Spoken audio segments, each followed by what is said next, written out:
जी Ahmad Ali market का तुहानू काम दिखाने आ साडा चाचा गूंगा चाह की चुस्की ला रहा सवेरे सवेर।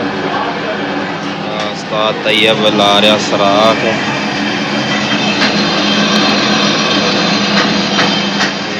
सनावला लगा होया कि शायद ही हब बोर करता पिया। किहड़ी शहर लगा पिया ओए? कोले वाली मशीन बनती ਉਹਦੇ ਟਾਇਰ ਦੀਆਂ ਹੱਬਾਂ ਨੇ ਇਹ ਰਿਮ ਪਏ ਨੇ ਇਹ ਕੰਪਨੀਆਂ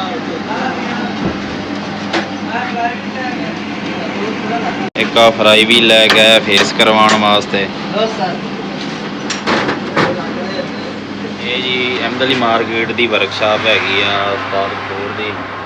जे किसी ने कोई शायद तैयार करवानी होवे तां आ खड़ा सनावला राबता करे। नंबर भी तुहानू देवांगे इन्हां दा। मार्केट का दूसरा भी पासा तुहानू दिखाने वेले बंदे भी दिखाने। एक वेला टुरिया आंदा तकरीबन जी सारे ही वेले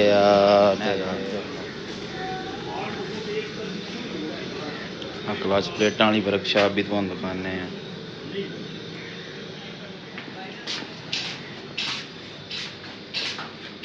हर किस्म की गड्डी के लैदर पे इत्थे क्लच प्लेटां पिछले व्लॉग च भी तुहानू दिखाइयां होईयां। मतलब इहदे नाल मटीरियल नवां लिआंदा ओह भी तुहानू चैक कराने पे।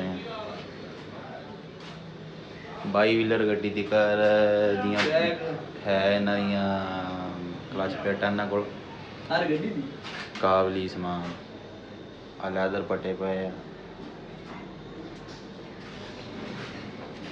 मसदियां दे टालियां दे लैदरां दी पट्टियां पईयां। आ डिस्क ब्रेकां वालियां डिस्कां